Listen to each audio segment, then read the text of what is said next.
Bonjour à tous, dans la Minute de Mélanie, aujourd'hui, je vous propose de revoir ou de voir comment utiliser Orion avec votre smartphone, rechercher un objet ou des objets à proximité. C'est parti.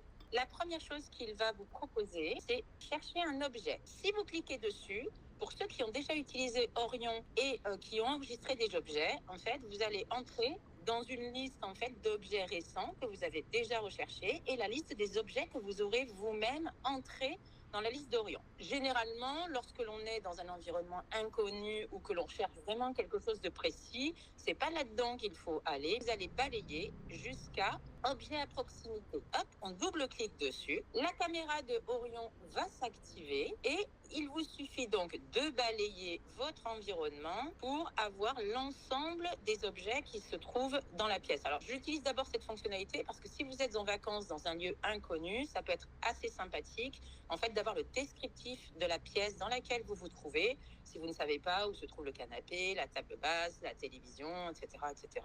Donc là, on a lancé les objets à proximité. On a balayé notre environnement pour chercher un petit peu les objets qui se trouvaient autour de nous. Donc, il suffit de balayer une fois qu'on a ouvert cette fonctionnalité jusqu'à fermer. Quand je parle de balayer, c'est toujours avec un seul doigt, bien évidemment, de gauche vers la droite, n'importe où sur votre écran. Donc là, je reviens donc sur l'application Orion. Je vais rebalayer de gauche à droite pour voir ce qu'il me propose. Il va me remettre automatiquement sur chercher un objet. Donc, on va quand même y aller. Une fois que vous avez cliqué sur le bouton chercher un objet spécifique, pour ceux qui ont déjà utilisé une recherche d'objets, le téléphone va vous positionner en fait au-dessus des objets que vous avez déjà recherchés. Il vous suffira dans ce cas-là, pour ceux qui ont déjà fait cela, de faire un retour arrière avec le doigt, donc en utilisant un doigt de droite vers la gauche, jusqu'à entrer votre recherche. Vous double-cliquez à ce moment-là et là, vous avez deux possibilités. Votre clavier AZERTY s'est affiché en bas de l'écran. Vous saisissez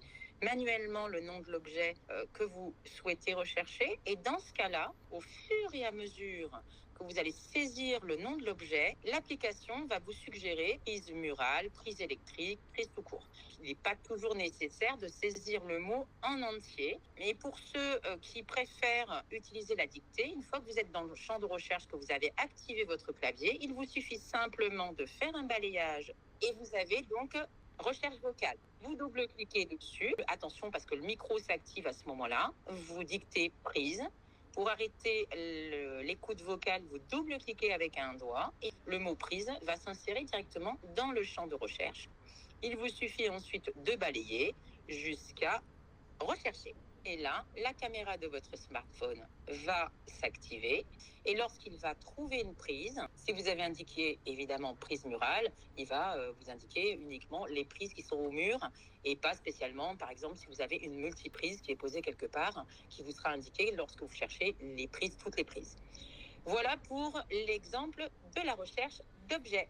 Eh bien, j'espère que ces petits conseils vous seront utiles. N'hésitez pas à me faire part de toutes vos remarques. Je vous souhaite de belles vacances, un bel été et je vous dis à tout bientôt. C'était la Minute de Mélanie de Handicafé.